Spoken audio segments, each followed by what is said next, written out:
Vous êtes chez Dimbi TV News. Abonnez-vous sur Dimbi TV News. Abonnez-vous sur Dimbi TV News.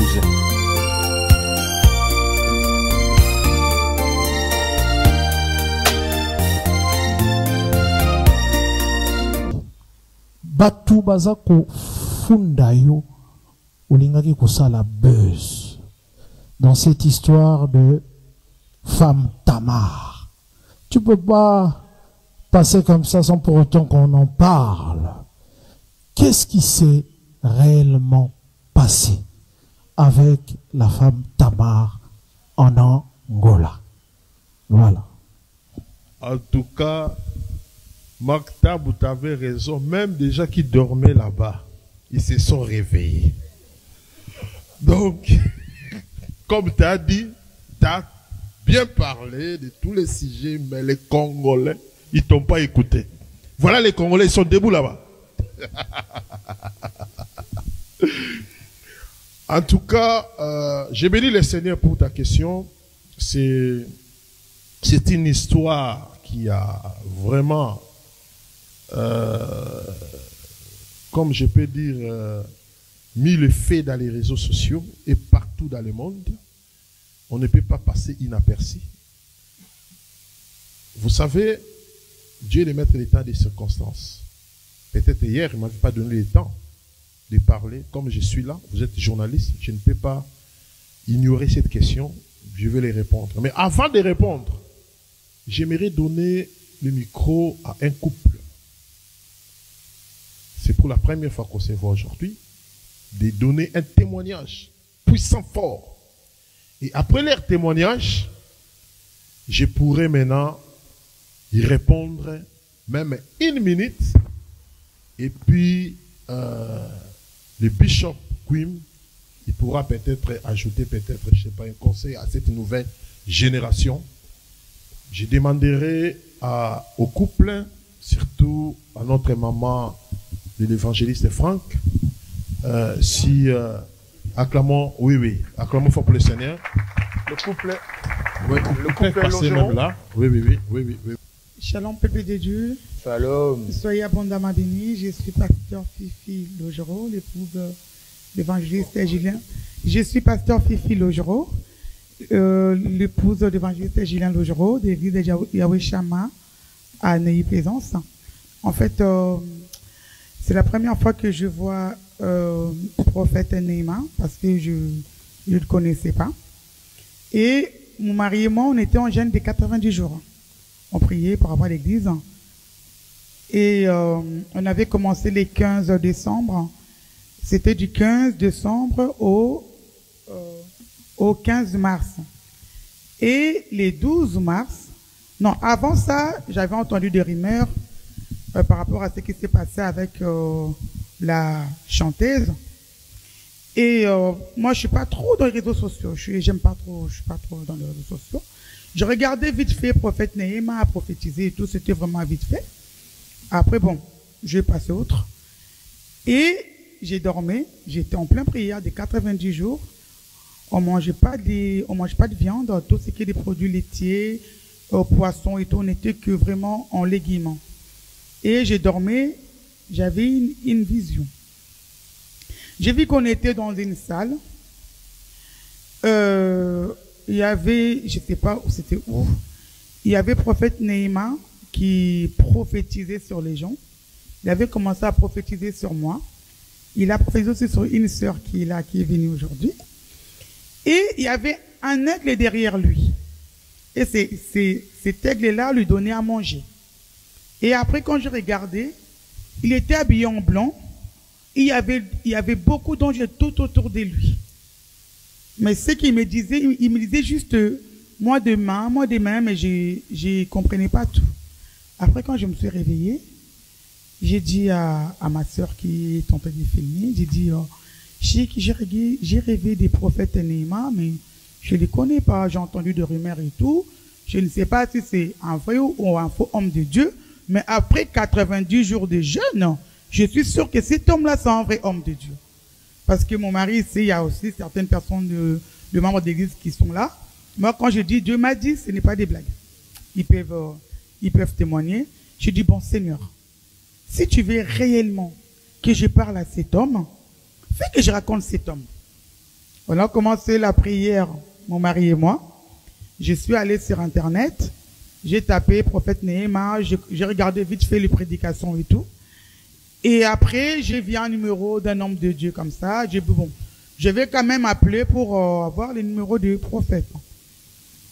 Et après cela, ben, j'ai prié à Dieu. Je dis, Seigneur, si tu veux que on raconte cet homme, mon mari et moi, parce que moi, je vais parler à cet homme, pourquoi l'aigle est derrière lui? Et pourquoi les anges étaient tout autour de lui? Et Dieu me confirme que c'est un vrai homme de Dieu. Et j'ai eu un homme de Dieu, il m'a donné les numéros de secrétaire du prophète. Et on était dans les Cides, en vacances vers Nice avec mon mari et moi. J'avais demandé un signe. Je dis, Seigneur, là on est en vacances, mais nous-mêmes quand on est en vacances, on est toujours en prière. Et j'ai demandé un signe. Je dis, Seigneur, si réellement cet homme, c'est toi qui as mis sur notre schéma, et si vraiment tu veux nous parler, parce qu'on était en 40 jours, non, à 40 jours de jeûne pour l'église, parlez-nous derrière cet homme, fais que je raconte cet homme. Et quand j'ai appelé ma famille au Congo, ils m'ont dit, raconter cet homme, c'est très compliqué, hein. J'ai dit, bon, moi, histoire de compliquer là, ça ne me concerne pas. Moi, je vais faire vraiment ce que les saints me dit de le faire. Et après, voilà, j'étais là et tout. Mon mari, il venait de finir de faire son live. Et j'ai vu le secrétaire du prophète, il m'a appelé et il m'a dit, il y a prophète qui souhaiterait vous parler. En plus, il venait juste de la prière. Et du coup, on s'est parlé et tout. Il faut voir. Que Dieu vous bénisse. Merci beaucoup. Merci. Je ne sais pas si vous avez ajouté. Moi je voudrais juste ajouter que, comme les gens, quand ils viennent dans notre église, moi je dis toujours, priez notre état d'âme. N'écoutez pas les rumeurs, n'écoutez pas ce que vous entendez. Priez le Dieu des cieux qui connaît toutes choses. Parce que on se connaît, c'est la première fois qu'on se voit. Mais mon épouse, quand elle a Dieu qui lui parle, c'est pas parce que c'est mon épouse que je dis ça, hein, mais c'est 100% vrai, quoi. Ça veut dire que tous les gens, à chaque fois qu'il y a un message du Seigneur sur quelqu'un, jamais elle dira Dieu m'a dit. D'ailleurs, faut pas rigoler avec Dieu m'a dit, hein, si ce n'est pas vrai. Hein. Quand Dieu te parle, tu sais que Dieu t'a parlé. Trop de gens s'amusent avec Dieu m'a dit. Hein. Donc si je suis là, je sais que cet homme, c'est Dieu qui nous a connectés aujourd'hui. C'est tout ce que je voudrais ajouter. Si, et je bénis Dieu de cette silence que le Saint-Esprit m'avait donné pendant toutes ces périodes, peut-être c'était dit à ça. Peut-être si je me suis précipité pour y entrer dans toutes ces polémiques des réseaux sociaux pour dire je suis un vrai ouin, ceci, cela. Peut-être je voulais parler de moi-même comme Jésus-Christ a dit, si je parle de moi-même, ça veut dire mon témoignage est faux. Mais écoutez plutôt les témoignages des gens, c'est qu'ils parlent de moi. Écoutez. N'écoutez pas mon témoignage sur moi, mais écoutez ce que les gens parlent de moi. Moi, je donnerai seulement un conseil à cette génération. Une génération perdue. Une génération qui a besoin d'aide. La Bible dit, il est venu parmi les siens ne l'ont point reçu. Mais à tous ceux qui l'ont reçu, il leur a donné le pouvoir de devenir enfants de Dieu. Je ne suis pas là pour y entrer dans les détails de ce qui s'est passé au niveau de Luanda.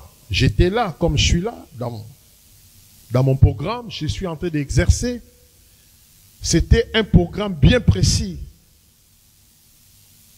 Vendredi prophétique.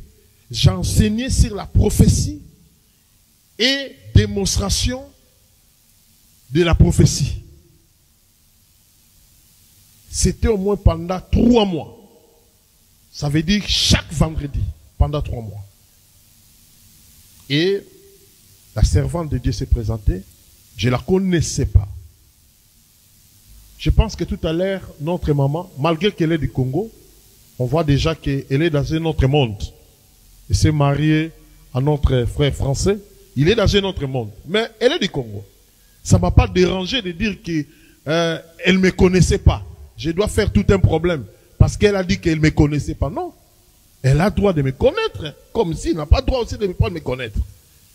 Donc elle ne me connaissait pas. Moi, je crois qu'elle ne me connaissait pas. La même chose aussi, moi, je ne connaissais pas. Comme je suis là, je vois la sœur. Elle y entre avec beaucoup de gens. Assis là. J'étais arrivé à la fin. Et c'est là où le Saint-Esprit me donna le message de tout ce que vous avez vu là. Bon, elle a agi comme elle avait agi, mais moi j'avais fait mon travail. Et ceux qui ont suivi ces messages-là, c'était juste pour le faire sortir dans la situation qui va y arriver à la suite des temps. Toutes ces choses qui venaient de se passer là. Donc comme je venais de dire, qu'il est venu parmi les cieux ne l'ont pas réussi, mais à tous ceux qui l'ont réussi, il a donné le pouvoir de devenir enfant de Dieu. En quelque sorte, je peux dire, si cet événement s'est pas réalisé, ou l'événement là des réseaux sociaux s'est pas passé, on ne pouvait pas recevoir le couple aujourd'hui. Parce que le couple a connu le prophète Néhéma à travers cet événement. C'est là où il a découvert qu'il y a un prophète qui s'appelle Néhéma. Donc s'il n'y avait pas tous ces bruits, la dame ne voulait pas aussi me connaître. Donc, on peut dire que Nzambe a beti kotoyo, a bibisi makamone kotoyo. Il a créé une circonstance pour peut-être visiter aussi. Elle n'est pas la seule. On avait reçu aussi une dame qui travaille ici à l'affaire étrangère. C'est une dame africaine. À partir de cet événement-là, on m'a contacté depuis Kinshasa. Elle avait des problèmes. Et elle était convaincue que c'est le prophète Néhéma qui doit prier pour moi, juste à travers cet événement-là. Pendant que le monde était en mouvement, mais Dieu continuait à révéler à ses enfants et à appeler ses enfants. Donc aujourd'hui, je pense que nous venons d'écouter les fruits. Le fruit de cette... qu'est-ce que je peux appeler ça? De cet événement. Donc, dans cet événement, Dieu est en train de sauver, de se révéler pour montrer au monde réellement que le prophète Néhéma, c'est son envoyé. Et je peux donner le micro au bishop pour essayer, mais je donne les conseils à cette génération, en tout cas, d'essayer d'être un peu humble. Humble, de chercher Dieu avec... Laissez-moi entre parenthèses. Il y a 7 ans passés, il y a un jeune serviteur a reçu la vision d'y aller arranger la route de Mangengengue. Il prie Dieu. Dieu lui dit, va chercher le prophète Néhéma. Après avoir y arrangé, c'est lui qui va inaugurer la route de Mangengengue. C'était pour la première fois que j'arrive à Mangengengue. J'arrive à Mangengengue, j'ai coupé les rubans et on est monté jusqu'en haut. Or, pour monter là, les gens, j'étais obligé de faire toute une journée pour y arriver là. Et j'ai béni et j'ai profité, on a profité pour y monter là, pour faire la prière. Pendant que je faisais la prière, Dieu m'a donné un message. Il dit, tous les gens qui sont montés ici dans la montagne de Mangengengue, Dieu me dit, ma présence ici, Dieu vous a donné des réponses. Descendez avec moi. Aujourd'hui, vous allez terminer vos programmes de jeûne et prière. C'était pour la première fois que j'étais surpris. À Mangengengue, il y a des gens qui jeûnent pendant une année. Les gens qui ont resté là-bas pendant 2 ans. D'autres 3 ans. D'autres 5 ans. Ils ne descendent pas. Ils sont toujours là à Mangengengue. Et j'ai compris pourquoi Dieu m'avait donné le message. Or, il y avait maintenant un groupe de prophètes. Ils ont commencé, selon eux, à dire que non. Oh. Mais ces prophètes Néhéma, il aime se prendre pour qui? Il ne connaît pas nos problèmes. Il ne connaît pas notre intimité avec Dieu. De nous dire de descendre. Non, non, non, non, vous aventurez là. Ils ont commencé à déplacer des langages. Bon. Les gens qui ont écouté, je connais un serviteur de Brazzaville, il a amené à peu près tous les leaders de son église. Ils ont fait que 3 jours, quand ils ont écouté le message, ils devaient faire 21 jours. Ils ont dit, comme Dieu a parlé par le prophète, nous devons descendre. Et ils ont vu les résultats. Après 7 ans, parmi le groupe des gens qui avaient contesté, il s'est retrouvé à Ouganda, parce qu'il devait continuer son chemin pour l'Europe. Il était dans une réunion. Il y a un prophète qui lui dit, toi, mets-toi debout. Il dit, Dieu t'avait visité à travers un prophète dans ton pays, pendant que tu étais dans la montagne. Mais vous avez insulté cet homme. Vous l'avez négligé. Or, c'était le jour où ta vie devait passer dans une autre dimension. Tu as fait déjà combien d'années ici à Ouganda? Il dit, j'ai fait plus de 7. Elle a dit oui. Parce que tu avais contesté la personne que Dieu avait envoyée. Si tu ne veux pas mourir ici à Ouganda, perdre ton temps pour rien, tu dois aller chercher, retourner dans le pays pour chercher ces prophètes-là pour demander pardon, qu'ils prient pour toi. Et j'avais reçu la famille de cet homme dans l'église pour demander pardon pour les prophètes. Ils ont apporté l'offrande que le prophète avait envoyée. Tout ça, c'était pourquoi il est venu parmi les siens. Les siens ne l'ont pas reçu. Mais à tous ceux qui l'ont reçu, il leur a donné le pouvoir de devenir enfants de Dieu. Ça doit donner le conseil à cette génération. Merci beaucoup pour avoir répondu à les questions des journalistes ici présents.